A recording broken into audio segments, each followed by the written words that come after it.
Hello everyone, hope you guys are safe and doing well. So let's start with our daily newspaper analysis. So the first news comes up with two-seater planes makes emergency landing on Yamuna Expressway.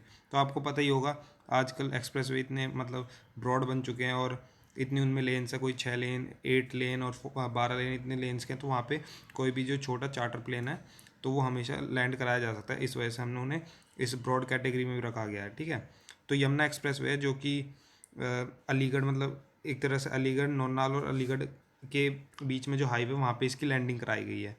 ठीक है, तो इसमें जानने के लिए बस ये था कि आजकल हमारे जो एक्सप्रेसवेज हैं कितने डेवलप हो रहे हैं कि वहाँ पे लैंडिंग वगैरह भी कराई जा सकती है। पहले ये बस बाहर के विदेशों में दिखता था कि उनके जो प्लेन्स है वगैरह ये सारी चीज़ें लैंडिंग हो रही है उनकी एक्सप्रेसवेज या हाईवेज पे, पर आजकल ये इंडियाज़ में भी हो रहा है। ठीक है, नेक्स्ट न्यूज़ निकल के आती है ब्रिक्स मिनिस्टर मीटिंग ऑन 1 जून। तो 1 जून को ब्रिक्स की मीटिंग है। तो ब्रिक्स बेसिकली है क्या, मैंने आपको उस दिन भी बताया था, आज फिर एक बार डिस्कस कर लेते हैं।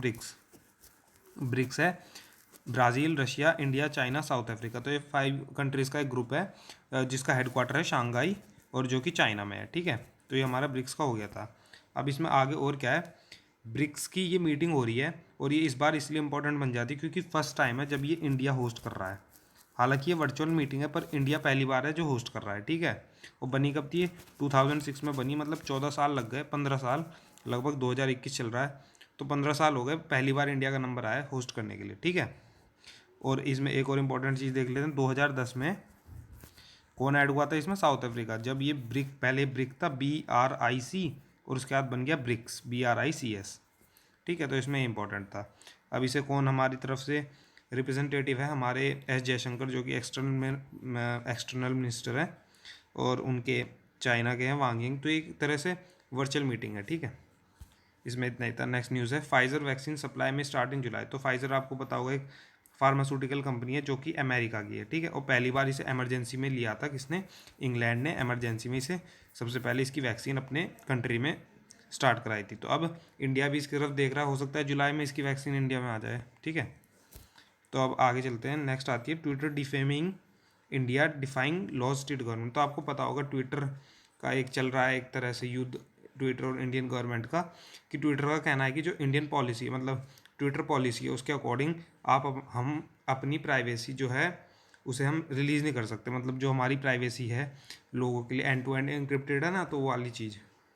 तो लेकिन ये कह रहे हैं कि जो भी ट्विटर पे वैसी चीज़ होती है, इंडियन गवर्नमेंट कह रही है कुछ एंटी नेशनलिस्ट होते हैं तो वो अगर कुछ पोस्ट वगैरह ये सारी चीज़ें करते हैं तो उसकी हमें सारी जानकारी मिलनी चाहिए। एक तरह से उनकी प्राइवेसी भी हटाना चाह रहे हैं। तो मैं इसमें आपका व्यू लेना चाहूँगा कि आपको ये प्राइवेसी चाहिए या नहीं चाहिए। तो आप देख लो, मेरे हिसाब से तो ये प्राइवेसी नहीं हटानी चाहिए, वरना चाइना और इंडिया में अंतर क्या रह जाएगा। ठीक है, तो बाकी आपकी अपनी सोच है, जैसा आपको ठीक लगे आप अपने अकॉर्डिंग कमेंट बॉक्स में बता दें। अब नया आता है RBI बैलेंस शीट। तो RBI बैलेंस शीट है कि रिलीज़ होती है, तो हमें बेसिकली RBI इस बार न्यूज़ में बहुत है, तो एक बार देख लेते हैं RBI पूरा है क्या। RBI का गवर्नर कौन है, शक्तिकांता दास। आपने इनके सिग्नेचर भी देखेंगे किस पे, उस नोट्स पे इनके सिग्नेचर भी देखेंगे। शक्तिकांता दास इनके RBI के गवर्नर हैं।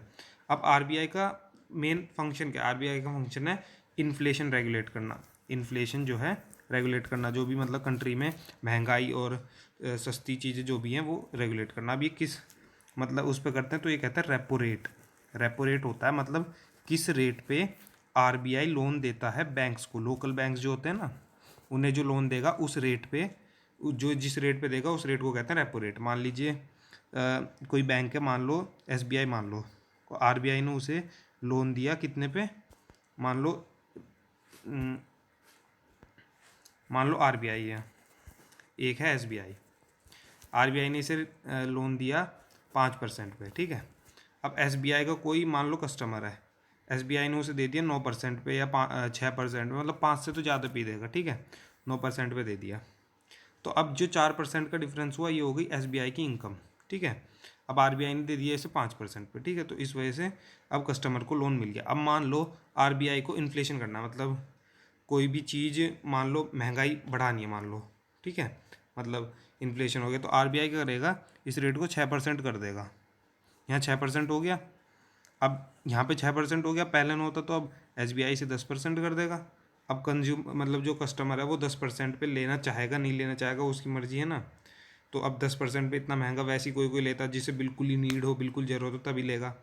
अब ऐसे फालतू में पैसा इधर उधर नहीं होगा, तो इससे क्या हो गया, हमारा एक तरह से महंगाई बढ़ गई, जिसे कहते हैं ना महंगाई बढ़ गई, इन्फ्लेशन हो गया, तो वो हो गया। तो आरबीआई रेगुलेट करता है, ठीक है। तो ये हो गई आरबीआई के रेपो रेट। अब अगर बैंक वापस आरबीआई को लोन देता है तो उसे कहते हैं reverse repo rate, RRR reverse repo rate, ठीक है। तो लेकिन अगर जो भी मतलब एसबीआई ने मान लो आरबीआई को लोन दिया, तो वो हमेशा जो भी रिवर्स रेपो रेट होगा वो हमेशा रेपो रेट से कम होगा, ठीक है। क्योंकि यहाँ पे आरबीआई एक तरह से कहता नहीं है कि आप हमें लोन दो लिए, तो एसबीआई को देना पड़ता है। आरबीआई कुछ ऐसी उसकी कंडीशन बनाता है कि एसबीआई मजबूर हो जाता है वापस उसे लोन देने के लिए, ठीक है। तो इसलिए रिवर्स रेपो रेट कहते हैं उसे। अब रेपो रेट भी एक फिक्स होना चाहिए, ऐसा तो है नहीं मान लो कल को आरबीआई ने आके कहा कि मैं बैंक को दूंगा 20% पे, बैंक आके कह रहा है मैं लोगों को दूंगा कस्टमर्स को 40% पे, ऐसे तो भाई चलेगा नहीं, है ना। तो अब आरबीआई ने भी एक मतलब ना फिक्स करा है कि आरबीआई 4% का इसका रिवर्स रेपो रेट रहेगा, और जिसमें +2 और -2 इसमें मतलब फ्लक्चुएशन रहेंगी, इतने +2 भी आगे हो सकता है, -2 भी हो सकता है। तो मतलब इसका टोटल रहेगा 2% से 6% तक इसका इन्फ्लेशन रेट रहेगा, मतलब रेपो रेट रहेगा, ठीक है, आरबीआई का।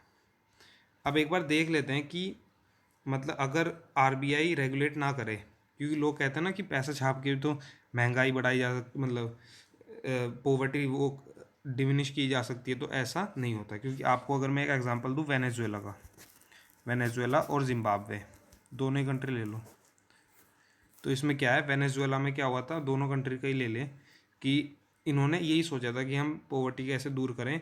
तो इन्होंने कहा कि ठीक है हम नोट छापते हैं और पॉवर्टी दूर करते हैं। तो आज की डेट में मतलब उस टाइम पे जब ये हुआ था, इन्होंने पॉवर्टी छापी थी, मतलब पॉवर्टी दूर करने के लिए नोट छापे थे, तो 11 लाख रुपए का एक ब्रेड बिक रहा था वेनेजुएला में।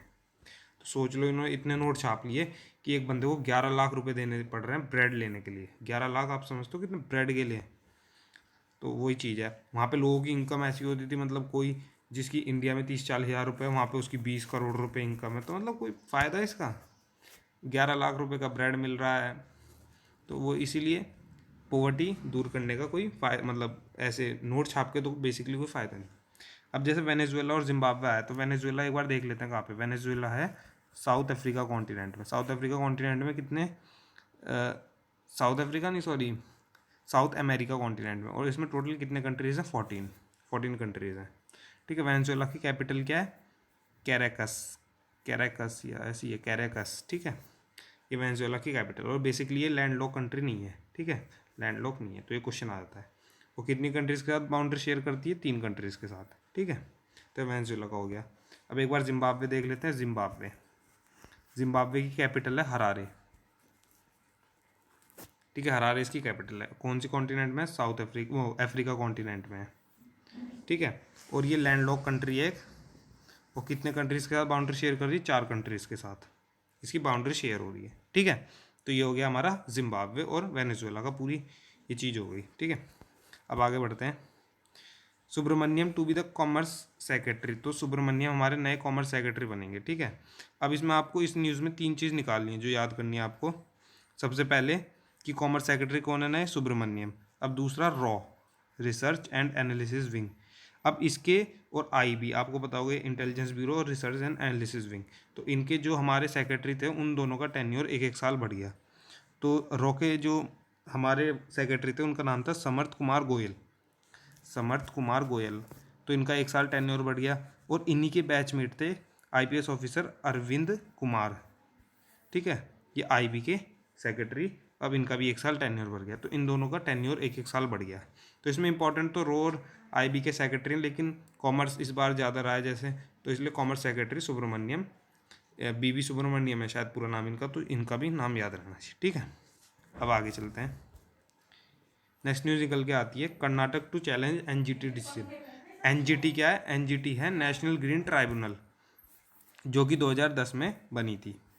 मैंने आपको पिछली वीडियो में कल बताया था शायद, 2010 में एनजीटी नेशनल ग्रीन ट्रिब्यूनल बनी थी, जिसका हेडक्वार्टर दिल्ली में है, ठीक है। इसका फंक्शन क्या है, बेसिकली एनवायरनमेंट से रिलेटेड चीज़ें ये देखना कि कोई कहीं पे एक्सप्लॉयटेशन तो नहीं हो रहा, प्लांट ट्रीज, इन सब चीज़ों का, ठीक है। तो और इसे 4 हमने रीजन में डिवाइड कर दिया था, north south east west bench इनकी थी। तो ये सारी चीज़ हमने कल देख ली थी। अब तो कर्नाटक और कर्नाटक और तमिलनाडु का एक डिस्प्यूट चल रहा है। वो क्या, कर्नाटक यहाँ है, तमिलनाडु यहाँ है, तो बेसिकली दोनों की बाउंड्री शेयर हो रही है, ठीक है। तो इसमें क्या, कावेरी नदी जो कि फ्लो हो रही है, तो उसमें कर्नाटक ने कहा हम यहाँ डैम बनाएंगे। तो यहाँ पे तमिलनाडु का कहना है कि अगर आपने यहाँ डैम बना लिया तो आप तो ऐसा हमारे पानी को रेगुलेट करेंगे, जब आप चाहेंगे तब छोड़ेंगे, मतलब रिलीज़ करेंगे पानी, और जब आप चाहेंगे उसे रोक लेंगे, बांध लगा देंगे वहाँ। तो इस पर अभी एक वो चल रहा है, डिस्प्यूट चल रहा है। तो अब देखते हैं इसका क्या रिजल्ट निकल के आता है, ठीक है। तो बस आपको बताना चाहिए, कावेरी नदी के ऊपर ये डिस्प्यूट है, और कहाँ पे डैम बनाने की बात चल रही है, कर्नाटक में, ठीक है। तो बस आज के लिए इतना ही था। बाकी शायद एक न्यूज़ नहीं गई, एक बार चेक कर लेते हैं, कुछ रह तो नहीं क्या। चलो आज के लिए इतना ही था। हाँ, एक चीज़ रह गई, चलो, ये जो 2 सीटर प्लेन था ना, तो एक बार प्लेन्स पे बहुत बच्चों की क्वेरीज थी कि प्लेन्स का एयरपोर्ट का पूरा सिस्टम एक बार डिस्कस कर लेंगे। तो इसकी मैं एक अलग से वीडियो ले आऊँगा जिसमें हम पूरा एयरपोर्ट का जो सिस्टम है, कैसे ATC वर्क करता है, ये सारी चीज़ें वो हम डिस्कस कर लेंगे, ठीक है। तो बने रहिए हमारे साथ, और चैनल को लाइक, सब्सक्राइब, शेयर करना ना भूलो। टेलीग्राम चैनल ज्वाइन कर लें, जो कि लिंक डिस्क्रिप्शन में। Okay, bye.